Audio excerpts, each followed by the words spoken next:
This is Fred Beck from Fred Talks Fighting. I'm joined over Zoom by Anthony Taylor. Anthony, it's nice to see you again. You're looking well. How's life treating you? Oh man, life is good. I'm spending time with my family. I'm eager to step back in the cage. Like this loss wasn't a loss; it was a lesson.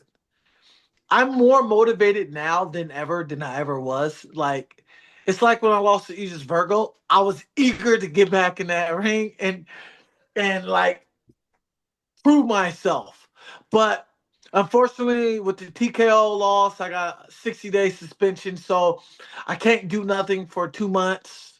No sparring, but I can train. Like I can run, I can swim, I can, shadow box, ladder drills, hit the bag. That's all. But as far as sparring, there's no sparring for 60 days, and I'm okay with that because I get to work on new things and definitely stay in shape. So I'm ready to go. No, certainly it's good. You're in good spirits. You also went on holiday to Barcelona straight after the fight. Yeah, man, went with my boy BL, my wife, and we had in Parson we had a good time. Barcelona was good, but I was shadow boxing while I was out there. I'm all trying to stay sharp. I'm just trying to stay ready to go just in case if they need me for a main event in March. I know the March card's soon to be announced, I hear from various sources. We'll go straight into it though. You versus Darren Till. Can you give me your immediate thoughts on the fight? Now you've had plenty of time to kind of reflect on it. Man, he was the better man that night. I underestimated how big he was, especially coming in at 195. It took me a while. It was hard for me to gain that weight. Like I might chat shit and talk around about I'm 198, but that's just me bullshitting. I don't walk around 198. I walk around about 182, 183. That's the heavy. But so me getting to that weight was very difficult for me trying to eat and maintain it. And so you feeling kind of groggy and sluggish. But man, hats off to Till. He was a better man. He kicked my ass. Look, I can't be mad about that. It's the fight game. It's the fight game. I know how Salt Puppy felt when he lost. I know how Gabe Silva felt when I TKO'd him. I know how Samuel Erickson felt when I beat him, and I know how I felt when I lost to Aegis Virgo. So it's part of the game. You know, not every loss. The greatest fighters of all time all had a loss on them. That's just part of it. I'm I'm in good spirits. The fans out there, thank you for the support. I'm in great spirit. I'm happy. I'm enjoying myself. I get to train. I'm just grateful that I'm able to walk, have great speech, and entertain the fans. And you've lost before, so you know how to handle it. Yeah, yeah, of course, of course. Like the one thing about me, Fred, when I lose, I take my shit on the chin. I don't make excuses like Slim, or I don't try to say I need to take this to the council and get it overturned. Like, no, bro, I lost. I got my ass whooped, fair and fucking square. Move on, get better. Yes, you went up two different weight classes. Hey, to be great, you got to take risk, right? I try to be great by taking a risk going up to a heavyweight class division. So, but it's okay. I'm still a light heavyweight champ. No, certainly. That's a little bit mean of me to make that joke, but no, you are reflected on it and no excuses, which I think is one of the main things, one of the main reasons why people respect you. But can you tell me what the difference in weight was on fight night? I know that Darren Till would have rehydrated up to a heavier weight. Yeah, to be honest, Darren felt like he was about 230. To be honest, he probably blew up. He probably blew up between 215, 225. And I what would were think. you weighing? I weighed in at like the morning of. I was probably like 187 the morning of the fight. Okay, so we're talking about a big weight difference here.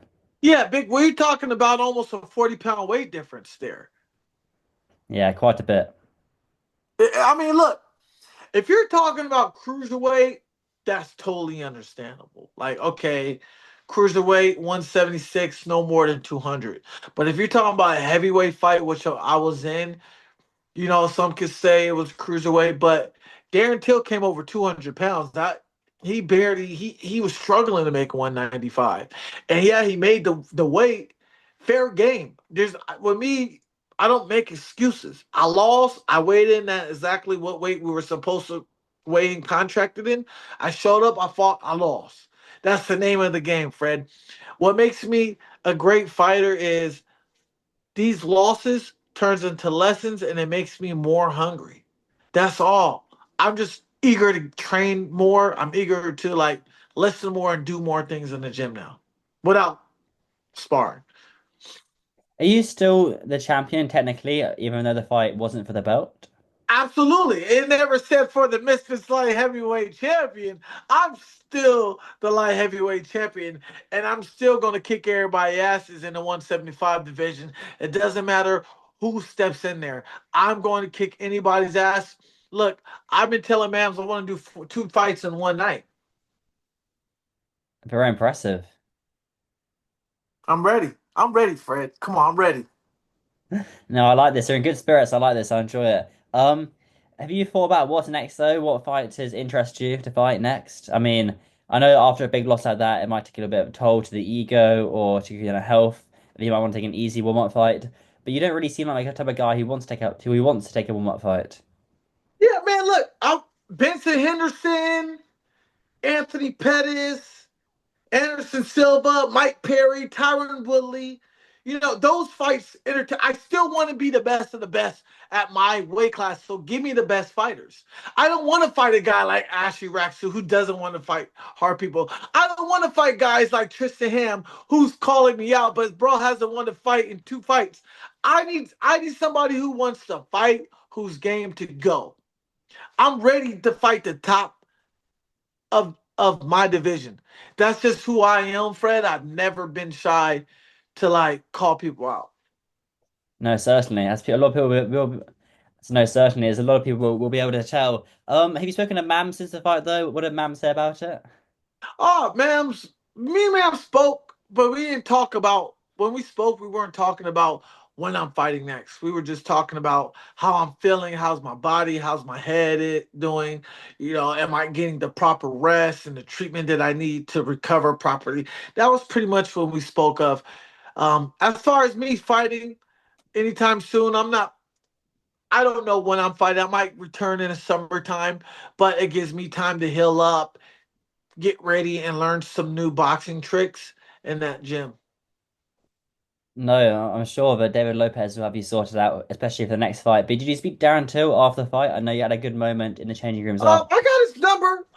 You know, a lot of people don't know. Me and Darren Till, we've talked on the phone before. I have his number. I tried reaching out. He was a little busy, but me and Darren Till, we're going to have a conversation and nothing but love.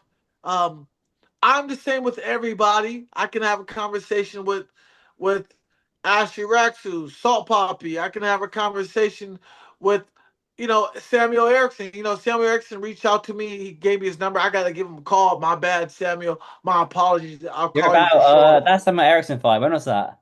That was in Miami last Yeah, that was in last Miami. 6 months late.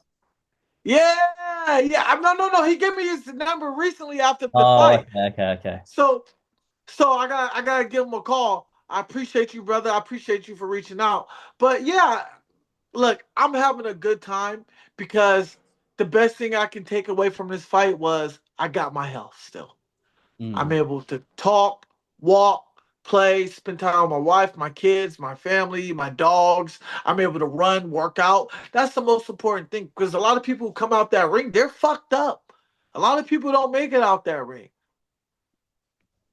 Was that you seem to mention in this interview quite a few times about being going into the ring the same as when you come out, making sure that you have the minimal amount of brain damage. Is that something that's starting to worry you? I mean, as you get older, you start seeing things. You start noticing little things ain't the same as you were when you were like 24, 25 fighting. Like you start to have to say, "Huh? What you hear?" You know, your hearing starts to go. The older you get, certain things starts to go. That's just life as it is as a fighter. You're not going to keep your same speed and power as you were at 21 as you are at 41. But fighting, I nothing left. It was just my mind left. I got my ass beat up. How old are you now? 35, aren't you? I'm 35. Oh, you Ooh, actually look, are 35. Okay, I got it right. No, 35, 35, Fred, Yeah. 35. 35. Okay, look, if Bernard Hopkins can fight at 47, why can I? Yeah, you got another what, 12 years left in the sport? I got about 12 years. Look, I'm looking to talk to Misfits, Mams, Nisa, and them to sign a multi-year contract with Misfits. I'm the most valuable guy on Misfits. You know that, Fred. There's no one who's done more for Misfits than me. No one has done more than me than for Misfits. No, you've certainly done a fantastic job. I mean, stepping in there last minute, the massive weight difference on the night. Um, yeah, I like the brain damage. That's kind of like one of the reasons why I stopped amateur boxing in the end, because I was just worried, a bit worried about when how many times you get hit, and especially when you after do a job like this where you talk. And don't get me wrong, I stutter as much as the next person, so Right. But that's Fred, you worried gotta me. be mindful. The brain damage and all that stuff comes from sparring. You Mm. see these Which guys, when I they was an amateur boxer, there was a lot of sparring. yeah, a lot of sparring. So when you get a lot of guys who are in camp for 3, 4 months, they're sparring a lot. They're constantly getting hit in the head, as opposed to go in a real fight and you're a talented boxer. You rarely see a talented boxer get hit in the head. Mm. So a lot of the sparring is what causes brain damage. That's why we say train smarter, not harder. Mm. No, you're not wrong there at all. Um, let's just talk about a few else things. This January show, were you surprised, or were you kind of like, were you surprised about how many concurrent viewers it did? I know that stat got released, but wasn't it? I want to get this right actually. Let me pull it up. You probably know off the top of your head, but let me pull it up now on the Misfits Boxing Instagram. Just give me a sec. Okay. Yeah. Yeah, I don't know the numbers. So I'm just gonna guess, but I'm gonna go off you. Well, I can't say the numbers, but they're very impressive. So it's Mrs. Boxing, or X Series as they call it, smashed records once again, and it was the most watched non-PPV show of all time. So number 20 is number one. Hey, look, a lot of people, Fred, and this is my time. This is my time. I think we did probably about 1.2, 1.3 million viewers. Look, a lot of people were complaining about me versus Darren Till, right? But we're the number one watch fight besides non-pay-per-view. Without it being a KSI event. That tells Well, you what's up. KSI's always fought on pay-per-view, so it doesn't Right, matter but as I said well. without. That's why I said without it being a KSI event, right? Yeah. Well, no, I'm saying People, KSI is always pay-per-view anyway, so he'll never count in the non-PPV section. correct, correct. People say I'm not a draw, right? Would if Darren Till would have did those numbers if he was fighting Idris Virgo? Would Darren Till would be making those numbers if he was fighting respectfully to my brother Fez Batista? If he was fighting Ashley Raksu, Josh Bruckner, JMX? Who else can we? Halaham, Ginty? Would Darren Till be doing those numbers if he fought those guys? That tells you what type of guy I am. I am a star. So it's I time for am a you. It's fan time for you to favorite. renegotiate your contract, huh? Maybe get a Hey, little bit more. hey, hey, your boy a free agent. And that's the crazy thing. I'm currently a free agent, but look, I'm about to re-up and sign a multi-year contract with Misfits. So ain't nobody, not MVP, not PFL, not the U. No one is getting me. I'm staying with Misfits. They are my home. I'm going to sign a multi-year contract with Misfits. I'm telling you guys that right now. Well, that's music to Mams Taylor's ears. Absolutely. Well, hold on. I don't know if I'm a free agent yet. I gotta check my contract. Go speak to your manager or lawyer or whoever looks at it. Who does look at your contract? Right. Isn't it your accountant who looks at your contract and stuff? Yes. I'll have to look at that. Why do you have your accountant looking at your contracts? Why don't you just I get? mean, look, man. Oh, I don't want to say too much stuff because I don't want to get in trouble. But I don't want to get in trouble, so I can't really say if I'm a free agent or not. But I mean, it's great. It's a nice gray area to be in. yeah, it's a nice, great. You're right. It's true. It's true. But that just tells you, Fred, where my worth is now amongst the people. Like I said, Darren Till versus Aegis Virgo would have never got those numbers. Never. That tells you where I'm at, though, right? Yeah, it's Hey, very Fred, this impressive. shit At sold least. out. This shit sold out of capacity. 23,500 people were at that event. 23,000. Now, mind you, a few weeks was announced. I only had about 3 weeks to prepare for this fight. 3 weeks to prepare for this fight. 3 weeks. People was like, oh, you only sold the tickets because Tommy Fury. Well, hey, Misfits in the Zone and everybody in the Co-op Live Arena gave everybody the opportunity to get their money back for a refund. Am I right or wrong, Fred? No, you're correct. And they all showed up packed out. Why? Because of AT and his great personality. Oh, 1,000%. We love to see it. We love to see it. A few more things before I let you go. Were you surprised about the KSI Wayne Bridge announcement and then Wayne Bridge pulling out? KSI's in the hunt for another opponent. What are your thoughts on this whole situation? I mean, it's sad that fans and spectators are, harass these fighters. Like you can't. You people need to understand. KSI is not a professional boxer. He's an entertainer.